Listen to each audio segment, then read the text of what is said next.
જ્યાં પ્રેમ છે ત્યાં ભગવાન પધારતા હોય છે. અને એટલે જ આ પ્રેમની સંપત્તિ એ ભાગ્યશાળી લોકોને પ્રાપ્ત થતી હોય છે. વિદુરના ત્યાં ભાવને જોઈને ભગવાન પધાર્યા. ભગવાન તમારા ઘરે જ્યારે જ્યારે પુષ્ટ થઈને પધારશે ત્યારે સમજી લેજો કે આ ભગવાનની એક વિશેષ અનુકંપા થઈ છે. અને એવા સિલેક્ટેડ જીવો પર જ ઠાકોરજી પોતે વરસી જતા હોય છે. ચાહે પુષ્ટ हो या अपुष्ट हो, चाहे सेवा से आपके अंदर प्रेम प्रकट हो या कीर्तन से प्रकट हो या कथा से प्रकट हो, प्रेम की संपत्ति प्राप्त करना यही भक्ति की एक सबसे बड़ी उपलब्धि है. અને ઘણીવાર ભગવાન પોતાના જીવોને ખેંચી લેતા હોય છે. અને એટલે જ તમે ભગવાન સુધી ચાલીને જાઓ એ મર્યાદા છે, પણ ભગવાન તમારા સુધી દોડીને આવે એ જ પુષ્ટિ છે. પરમાત્મા દौड़ कर गए हैं साक्षात विदुर के घर. અચાનક ભગવાન આપણા ઘરે પધારે, અચાનક કંઈક એવો માહોલ ઊભો થઈ જાય. આ બહુ મોટી કૃપા છે. મુંબઈમાં એક જૈન પરિવાર, અને આ સત્ય ઘટના, કઈ રીતે ભગવાન પોતાના જીવોને ખેંચે છે એનું આ પ્રમાણ. પરંપરાથી જૈન, એમને કે પાછી પરંપરામાં વૈષ્ણવ સંસ્કાર હોય કે વૈષ્ણવ પરંપરા હોય. એના વાઈફ ક્યાંકથી જતા હતા તો દુકાનમાં બહુ બધા ઠાકોરજી દેખાયા. એકાદ ઠાકોરજીના સ્વરૂપમાં એની આમ એક દ્રષ્ટિ પડી, ખાલી એક ગ્લાન્સ, અને એ ઠાકોરજીની દ્રષ્ટિ એના પર પડી. બસ એને એના પતિને કહી દીધું, મને આ ઠાકોરજી લાવી દો. સ્ત્રીઓનું તો પાછું એવું ને, ગમી જાય એટલે લાવી દો. અને પછી સ્ત્રી હટ બાલ હટ સામે કોનું ચાલ્યું છે? સ્ત્રી હટ, બાલ હટ, યોગી હટ. ગમે એટલે લાવી દો. સીતાજીએ પણ રામને કીધું લાવી દો, અને રામને દોડાવ્યા. પતિએ બાલકૃષ્ણલાલજીનું સ્વરૂપ એમને લાવી દીધું. પતિએ સમજાવ્યા કે ભાઈ આપણે તો જૈન પરિવાર છે, આપણે શું કામ છે? એ કે ના, બસ મને આ મૂર્તિ બહુ ગમે છે. પછી તો ઘરે લઈ આવી અને બહુ જ ભાવથી એને જેમ આવડતું હતું, ફાવતું હતું એ રીતે સેવા કરવા લાગી. દિવસો વીતતા ગયા. ક્યાંક યુટ્યુબ પર એને શ્રીનાથજી ચરિતામૃત કથા પ્રાપ્ત થઈ, એને શ્રવણ કરી. એ કથામાં મેં એવું કીધું હશે કે ઘરે ઠાકોરજીને પુષ્ટ કરીને આપણે પધરાવીએ તો ઠાકોરજી આપણો ભાવ અને સેવા બંને સ્વીકૃત કરે છે. એ વાત એને પકડી લીધી અને એના હસબન્ડને એને કીધું કે મને આ બાલકૃષ્ણલાલજીની સેવા કરવામાં ખૂબ શાંતિ મળે છે, હવે મારે પુષ્ટ કરવા છે. વાયા વાયા એના કોઈ ફ્રેન્ડને એને વાત કરી. એ વખતે કોરોનાનો સમય ચાલતો હતો. ક્યાંક મારી કોઈકના પાસેથી અપોઇન્ટમેન્ટ લઈને એ 2, 3, 4, 5 લોકો મને મળવા આવ્યા, સહપરિવાર. અને એ બહેનમાં જે મેં ભાવ જોયો, મેં એમના પતિને પૂછ્યું, તમને ખબર છે ઠાકોરજી પુષ્ટ કરવા એટલે પછી રોજ સેવા કરવી પડે, પહેલા બ્રહ્મ સંબંધ લેવું પડે? મને કે ના, અમને તો કશું ખબર જ નથી, અમે તો જૈન ફેમિલીમાંથી છે, વી ડોન્ટ નો એનીથિંગ. આ તો આ કીધું કે ઠાકોરજી લઈ આપે એટલે મેં લઈ આપ્યા, અને એના રીતે કરે છે. એ બેન કે હું બ્રહ્મ સંબંધ લેવા તૈયાર છું, પણ મારે આમની જ સેવા કરવી છે, મારા મનમાં આમના સિવાય બીજા કોઈના માટે ભાવ નથી. મેં પતિ સામું જોયું, વોટ ઇઝ યોર ઓપિનિયન? એ કે છે મારે ક્યાંમાં બોલવાનું છે જ નહીં, કારણ કે મારી પત્ની એટલી જિદ્દી છે કે મારું સાંભળતી જ નથી, અને મારે પછી એના સાથે આખી જિંદગી રહેવાની, ખોટા ઝઘડા કરવા. એટલે એને જે કરવું એને છૂટ પહેલાથી મેં આપેલી જ છે. Whatever she wants to do she can do. She can do business also, if not she can do seva also, if not she can do satsang also, if not she can do anything what she wants. This is our understanding. Fine.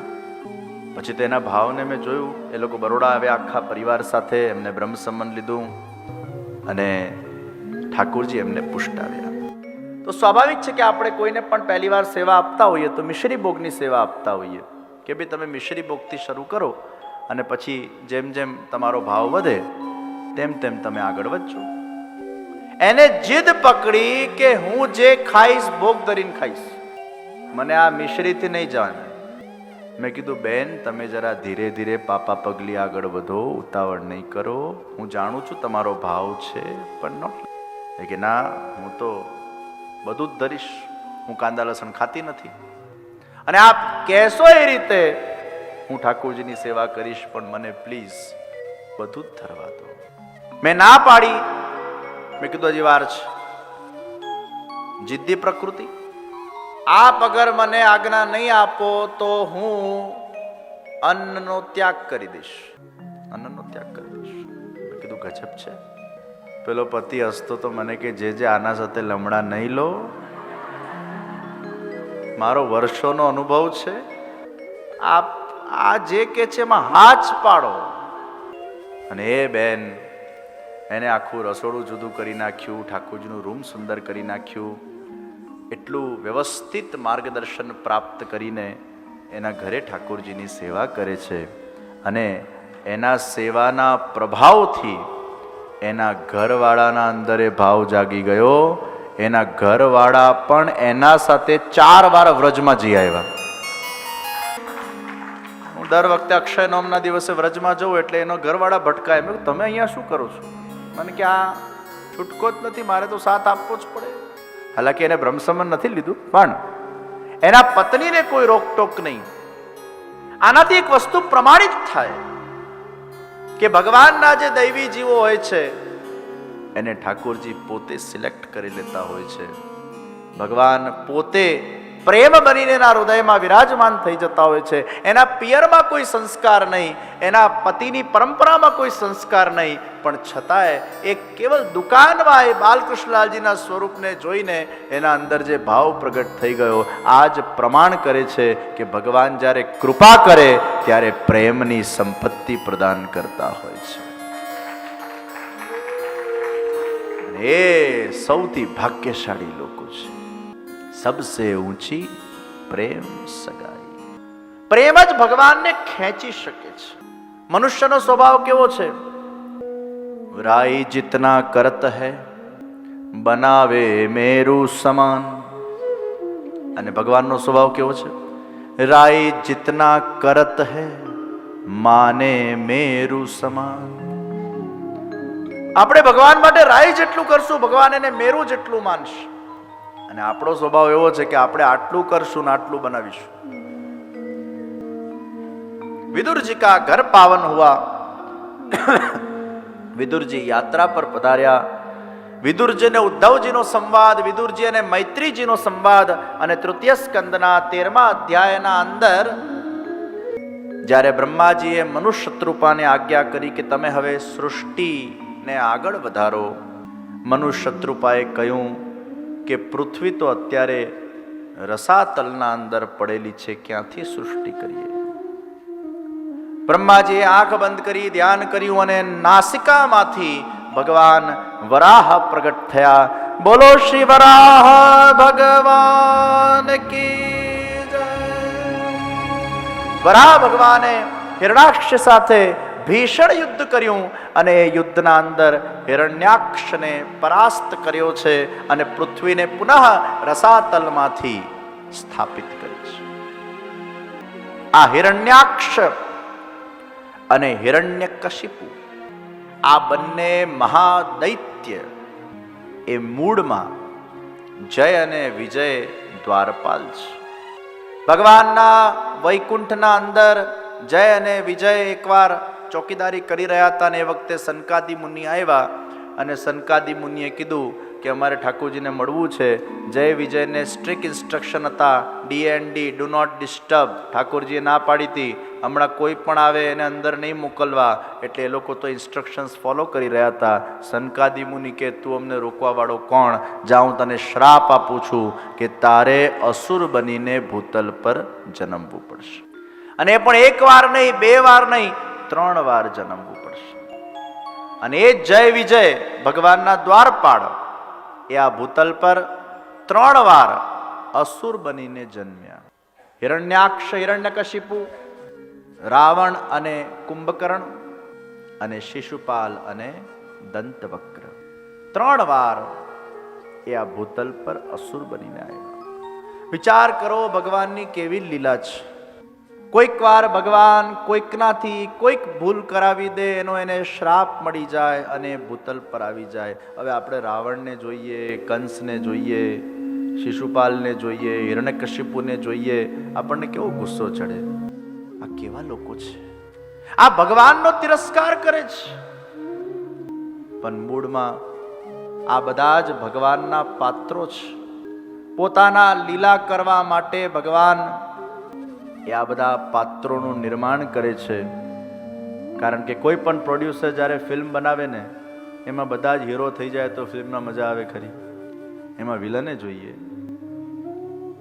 એમાં comedian પણ જોઈએ, એમાં hero પણ જોઈએ, એમાં બધા જ પ્રકારના મરી મસાલા જ્યારે નાખવામાં આવે ત્યારે જઈને એક ફિલ્મનું નિર્માણ થતું હોય છે.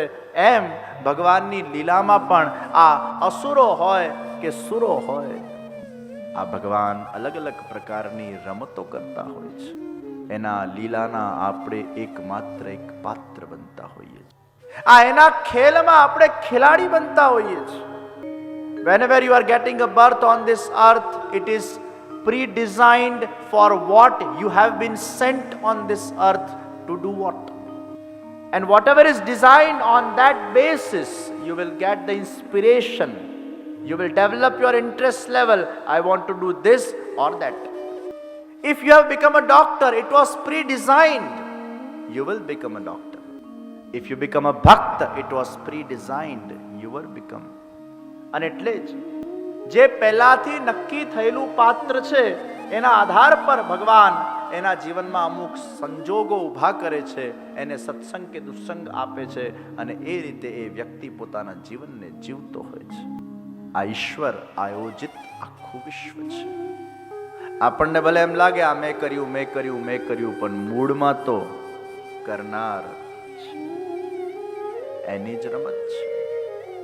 પણ એમ નહીં માની લેતા કે તમે ખોટું કરો છો એટલે પછી ઈશ્વરનું નામ દઈ દો કે મેં આ ખોટું કર્યું. આ તો ઈશ્વરે કર્યું, મેં ક્યાં કર્યું છે. લોકો પાછા સ્માર્ટ ને આ સિદ્ધાંતનો ગેરફાયદો ઉપાડી નાખે. કોઈને લાફો મારીને કે મેં ક્યાં માર્યો છે, આ તો એને કીધું એટલે માર્યો હતો. તો પછી બધા વ્યસનીઓ ખુશ. ये तो हम कहाँ पी रहे, भगवान बोल रहे इसलिए हम पी रहे. तुम कौन होते हो बोलने वाले? भगवान की लीला को तुम डिस्टर्ब करते हो. उन्होंने डिजाइन करके मुझे भेजा ये दारूडिया होगा, उन्होंने डिजाइन करके मुझे भेजा है ये सिगरेट पीने वाला होगा. ये तो सब वो कर रहे हैं, मैं क्या कर रहा हूं. પણ એક વસ્તુ યાદ રાખજો, અગર તમને દુસ્સંગ મળે છે અને દુષ્કર્મ કરવાની ઈચ્છા થાય છે, વ્યસનના માર્ગે અગર તમે આગળ વધો છો એટલે ઈશ્વર ક્યાંક તમને પતનના માર્ગે લઈ જઈ રહ્યો છે. એ સારી સાઈન નથી. અને અગર તમારું જતન કરવા ભગવાન માંગે છે તો ભગવાન તમને સત્સંગ આપશે, સત્કર્મની પ્રેરણા આપશે. અને એટલે જ આપણા જીવનમાં સત્કર્મની પ્રેરણા વગર આપણને મળે, સત્કર્મમાં આપણે જોતરાઈએ તો સમજવું કે ભગવાન એ આપણો ઉદ્ધાર કરવા માંગે છે. ઘણા એવા લોકો હોય છે જે પોતાની ખરાબ હેબિટ્સથી એટલા કંટાળેલા હોય છે અને ભગવાનને પ્રાર્થના કરતા હોય છે, હે પ્રભુ મારી આ ખરાબ હેબિટમાંથી મને દૂર કર. એનામાં અવેરનેસ છે કે આઈ એમ ડુઈંગ સમથિંગ રોંગ. જે દુર્જન છે એમાં અવેરનેસ જ નથી કે આઈ એમ ડુઈંગ સમથિંગ રોંગ. સજ્જન ને દુર્જનમાં આ જ ફરક છે. The person who is knowing what I am doing is wrong and I want to change myself, that is a good person.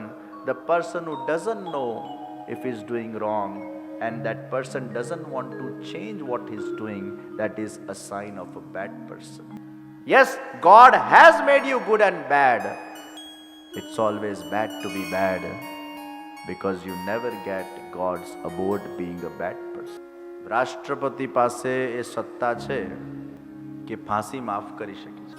કોઈક વાર ભગવાન એવો દાખલો બેસાડવા માટે અતિશય બેડ પર્સન પર પણ છેલ્લે કૃપા કરી નાખે છે અને એનો ઉદ્ધાર કરી નાખે છે, પોતાની એક કૃપાની મહત્તાને વધારવા માટે. પણ અપવાદ એ ક્યારે પણ સિદ્ધાંત બનતો નથી. અપવાદ વો અપવાદ હૈ. હિરણ્યાક્ષ ને હિરણ્યકશિપુ એ દ્વારપાળ હતા અને ભગવાનના લીલાના એક પાત્ર હતા. કશ્યપ અને દિતિ એમની સંતાન આ હિરણ્યાક્ષ અને હિરણ્યકશિપુ છે. એકવાર સંધ્યાકાળે દિતિના મનમાં કામ વાસના પેદા થઈ અને દિતિએ કશ્યપ મુનિને કીધું કે મારા સાથે રમણ કરો. સંધ્યાકાલે કામ વાસના નો નિષેધ છે અને એવા સમયમાં સંધ્યાકાળે કશ્યપ મુનિને ફોર્સફુલી દિતિના માધ્યમથી જે ભોગ કરાવવામાં આવ્યું એમાંથી ઉત્પન્ન થયેલી સંતાન એ હિરણ્યકશિપુ અને હિરણ્યાક્ષ. અહીંયા કશ્યપ મુનિ આપણને એક સિદ્ધાંત શીખવાડે છે કે સંધ્યાનો સમય એ બહુ પવિત્ર સમય છે. સૂર્યાસ્ત થતો હોય અને એ વખતે રજોગુણમાંથી તમોગુણ તરફ જ્યારે દિવસ ઢળતો હોય. સવારે સત્વગુણનું સ્વરૂપ છે, બપોર એ રજોગુણનું સ્વરૂપ છે અને સૂરજ અસ્ત થઈ જાય એટલે તમોગુણની શરૂઆત થઈ જાય. રજોગુણ અને તમોગુણનું જે ઇન્ટરસેક્શન પીરિયડ છે એ પીરિયડમાં કોઈ પણ શરીરને સુખ આપનારા કર્મો વ્યક્તિએ કરવા જોઈએ નહીં, એનો નિષેધ છે. અને એટલે સંધ્યાકાળે આપણે સંધ્યા આરતીના દર્શન કરતા હોઈએ છીએ. સંધ્યાકાળે તમારા ઘરે તમે દીવો પ્રગટ કરી શકો છો. ઠાકોરજીના સામે આપણે દીવો નથી કરતા, પણ તમારા ઘરે કોઈક જગ્યાએ દીવો પ્રગટ કરી શકો છો. પહેલાના જમાનામાં લાઈટ નથી, પણ દીવો જ પ્રગટ કરતા હતા અને એ દીવાને પ્રગટ કરીને જે પણ નેગેટિવ એનર્જી એ રૂમમાં કે ઘરમાં છે એને દૂર કરવામાં આવતી. સૂર્યનો જ્યારે અસ્ત થાય છે ત્યારે સૌથી વધારે ઝેરીલા જીવાણુઓ એનું વાતાવરણના અંદર અતિક્રમણ હોય છે અને શ્વાસોશ્વાસની પ્રક્રિયાના માધ્યમથી એ ઝેરીલા જીવાણુઓ એ તમારા અંદર આવન જાવન કરતા હોય છે. અને એ અવસ્થાના અંદર કોઈ પણ ભોજન આપણે નથી કરતા, ભોગ આપણે નથી કરતા, એન્ટરટેનમેન્ટ આપણે નથી કરતા, કારણ કે એ સમય દેવોના આગમનનો પણ સમય હોય છે અને દેવો પૃથ્વી પર વિચરણ કરવા પધારતા હોય છે. એ સમયે ઊંઘાતું પણ નથી. ત્રિકાલ સંધ્યાએ 6 વાગે અથવા જ્યારે સૂરજ અસ્ત થતો હોય અહીંયાના ટાઈમિંગ્સ પ્રમાણે એ સમયમાં નિદ્રા પણ નથી લેવાતી. અને એટલે જ આ સંસ્કાર આપણને કશ્યપ મુનિ પ્રદાન કરી રહ્યા છે કે સંધ્યાકાળનો સમય એ પવિત્ર સમય છે અને એ સમયે ભગવત ધ્યાન, ચિંતન, સ્મરણ, માળા એ વખતે કરવું જોઈએ. આપણા ભારતીય સંસ્કૃતિના અંદર જે અમુક વિધાનો આપણને આપ્યા છે એના પાછળ અમુક સાયન્ટિફિક રીઝન્સ છે. ગ્રહણના અંદર તમે જુઓ, એ ગ્રહણમાં અગર કોઈ પણ વસ્તુ રાંધેલી મૂકેલી હશે એ જલ્દી સડી જશે, કારણ કે એ વખતે જે ઝેરીલા જીવાણુઓનું એ વખતનું અતિક્રમણ હોય છે એ ફૂડને નષ્ટ કરી. એટલે જ ગ્રહણ વખતે આપણા ત્યાં ભોજન કરવાનું નિષેધ છે. ગ્રહણના વખતે આપણે કેવલ ભગવત નામ સ્મરણ કરીએ છીએ. એ ગ્રહણની છાયા આપણા પર પડવા દેતા નથી. એ ગ્રહણની છાયા અગર તમારા પર પડે છે એની પણ નેગેટિવ એનર્જી તમારામાં આવે છે. કોઈ ગર્ભવતી મહિલા હોય અને એ અગર એ ગ્રહણમાં બહાર જાય એની પણ ઇફેક્ટ એના બાળક પર પડતું હોય છે. ભૂલે ચૂકે પણ ગ્રહણ કાલમાં ગર્ભવતી મહિલાઓએ બહાર ન નીકળવું, આપણા ત્યાંનો સિદ્ધાંત છે. યા તો ફિઝિકલી એ બાળકમાં કંઈક તકલીફ થઈ શકે યા મેન્ટલી કંઈ તકલીફ થઈ શકે, એટલે આપણે અમુક આ રીતિ નિયમોને જાળવતા હોઈએ છીએ. ગ્રહણના સમયે પણ ભોગ થતો નથી. તો સનાતન હિન્દુ વૈદિક ધર્મના અંદર ચંદ્ર ને સૂર્યની પણ જે રીતે ઇફેક્ટ વ્યક્તિના મન અને આત્મા પર પડે છે અને એટલે જ ચંદ્ર જેમ જેમ નજીક આવે છે તેમ તેમ પ્રકૃતિના અંદર, વાતાવરણના અંદર પ્રફુલ્લિતતા આવી જાય છે અને ચંદ્ર જેમ જેમ દૂર જાય છે તેમ તેમ ક્યાંક પ્રકૃતિના અને વાતાવરણના અંદર પણ ક્યાંક કંઈક સ્ટ્રેસ ફીલ.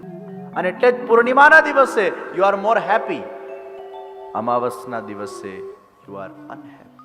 એટલે જ ફૂલ મૂન ડે ના દિવસે બધા લોકો ભગવાનના દર્શન કરવા જાય છે.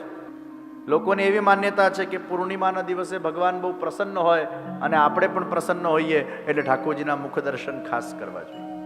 તો પૂનમના દિવસે વધારે ને વધારે લોકો મંદિરોમાં દર્શનોમાં જતા હોય. તો સનાતન વૈદિક ધર્મમાં અમુક જે નિષેધો બતાડવામાં આવ્યા એના પાછળના પણ અમુક કારણો છે. 4 દિવસવાળા તુલસીજીને સ્પર્શ કરે છે, તુલસીજી જતા રહે છે, અને એટલે 4 દિવસવાળાઓને અમુક જગ્યાએ અડકવા માટેનો નિષેધ છે.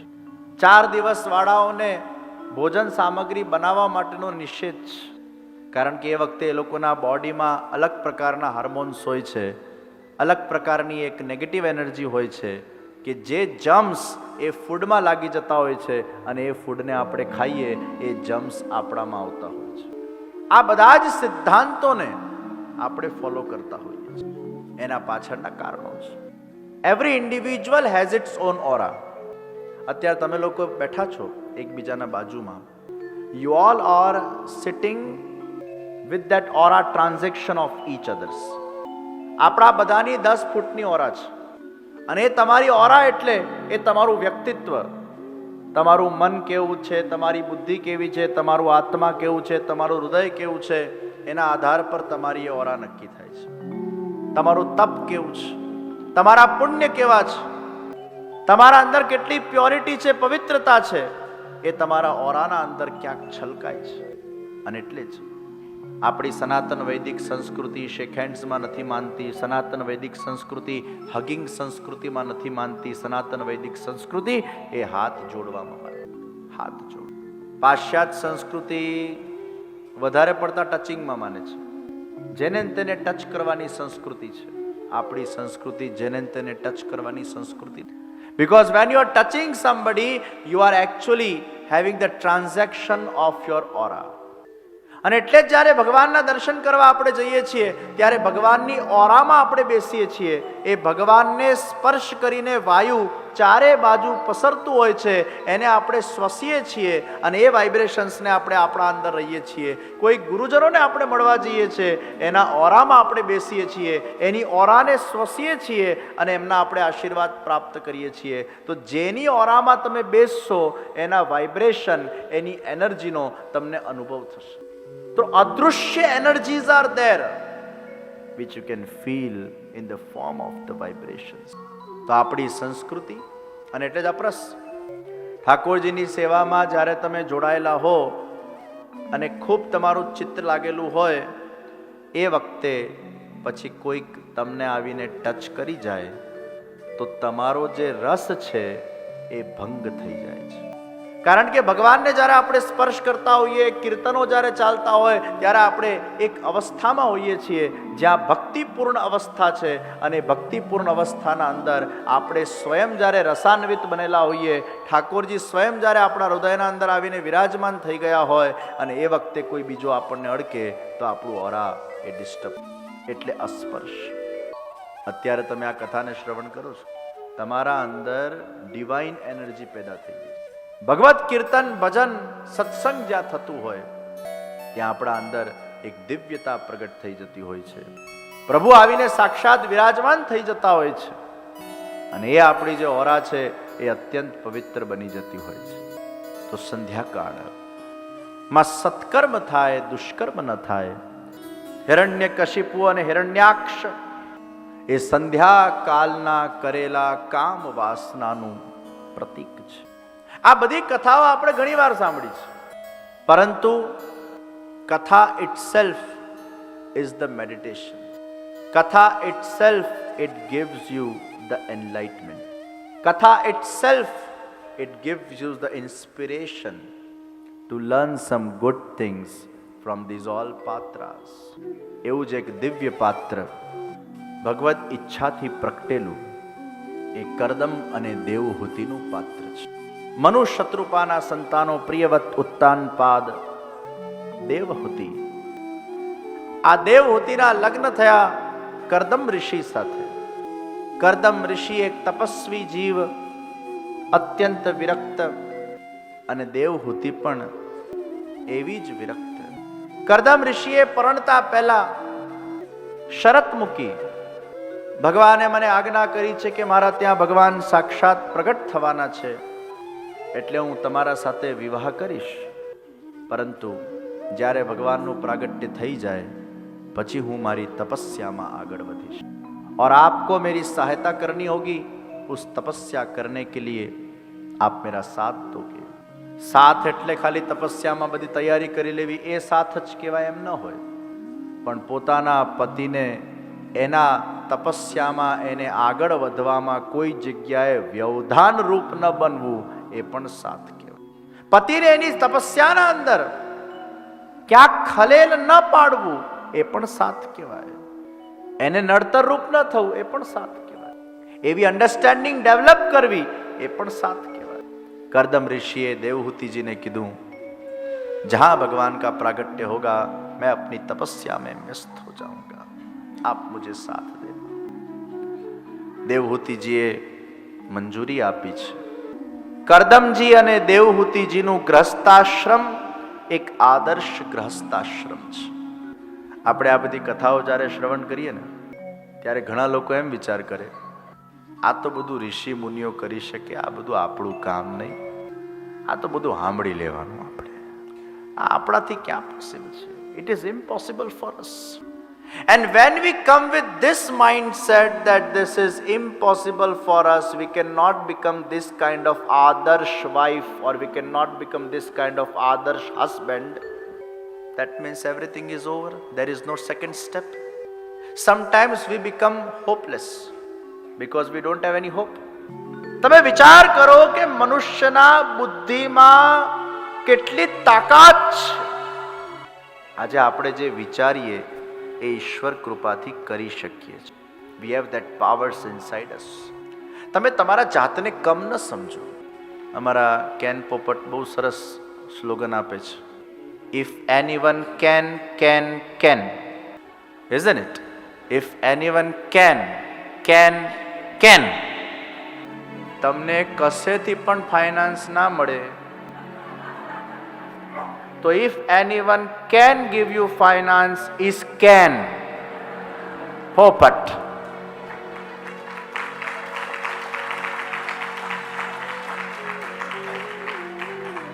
આ mindset, there has to be a mindset कि I can do this, I will do this, why I cannot do this.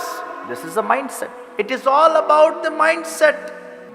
આપણે પહેલાથી જો નેગેટિવ વિચાર કરીશું કે આપણાથી તો આ બધું પોસિબલ જ નથી, આવા મહાન બનવું, આવા તપસ્વી બનવું, આવા ભક્ત બનવું, આવા સદગુણોવાળા બનવું, it is not possible. We are just a simple human beings, we are a normal human beings. This is not our cup of tea again.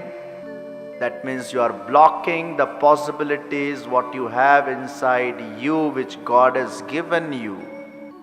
And keep one thing in the mind, never block the possibilities which you have inside you, especially if you are interested in certain things and if you want to achieve certain things in your life. Why to block the possibilities by just putting the negative thoughts inside, pouring the negative thoughts inside your subconscious intentionally or unintentionally? ક્યારેક આપણે જો વિચાર કરશું ને તો આપણે જાણે અજાણે ઘણા નેગેટિવ થોટ્સ આપણે આપણા સબકોન્શિયસ માઇન્ડને આપી દઈએ. And then subconscious minds work in that ways. આ જેટલા પણ ભક્તો હતા ને આ મનોરથ કરતા હતા, પ્રભુ અમને આવો મનોરથ થયો છે, પ્રભુ કાશ આપ અમારા ગોદીમાં આવીને બિરાજો. કેવો સરસ. પ્રભુ કાશ આપ અમારા સામે હસો, બોલો, વાતચીત કરો. લિટન સ્ટોનની હવેલી હોય કે અમારા જયેશભાઈ દેવ્યાનીબેન બેઠા છે, બાલમની આપણી શ્રીનાથજીની હવેલી હોય, કેવા સુંદર સુંદર મનોરથો ઠાકોરજીના થાય છે. અને બધા પ્રેમથી જુદા જુદા લીલામાં ઠાકોરજીને પધરાવતા હોય. તો જ્યારે આપણે ગૌચારણનો મનોરથ કરીએ ત્યારે આમ ગાયોના વચ્ચે ઠાકોરજી બિરાજે એટલે ક્યાંક આપણે એ ભાવ કરીએ છીએ કે ઠાકોરજી આજે આ ગાયોના વચ્ચે વિરાજમાન થયા છે. ક્યારેક કોઈક અવસર એવો આવશે કે મને સાક્ષાત પ્રભુના એ ગાયોના વચ્ચે દર્શન થશે. આ મનોરથ એટલે કઈ નાની વસ્તુ નથી. This manorath is actually you are giving the positive affirmation to your own subconscious mind that you want this to happen. It is going to happen with God's grace, but you are actually pouring that seed inside your subconscious that I want this to happen. આ બહુ મોટી વાત છે. શબરી કા યે મનોરથ થા. શબરીથી શીખવા જેવું છે. मेरे राम आएंगे, मेरे राम आएंगे, मेरे राम आएंगे, मेरे राम आएंगे. What a positivity. And what a way to put the efforts. Whether it is in spirituality or it is in your materialistic life or in the karma marg, whatever it is. But what a way to put an effort. ગુરુએ કીધું છે રામ આવશે એટલે આવશે જ. અને પછી શબરીથી આપણે શીખીએ આમ રોજ ફૂલ બિછાવતી, પણ એ ફૂલ બિછાવે ને ત્યારે એના મોઢા પર સ્માઇલ હતી. So what Shabri is teaching us? When you are putting any effort, first of all put a smile on your face.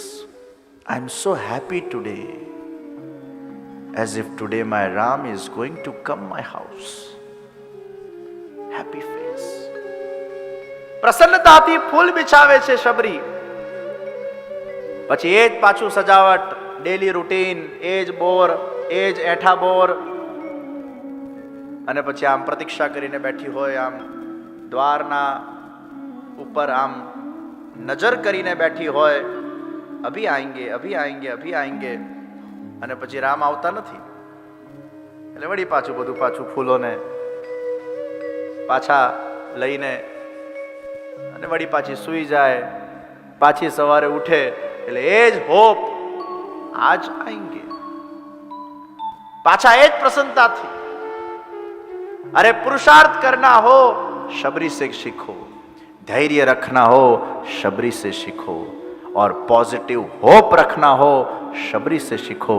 Positive affirmations अपने सबकॉन्शियस को कैसे देना ये शबरी से सीखो.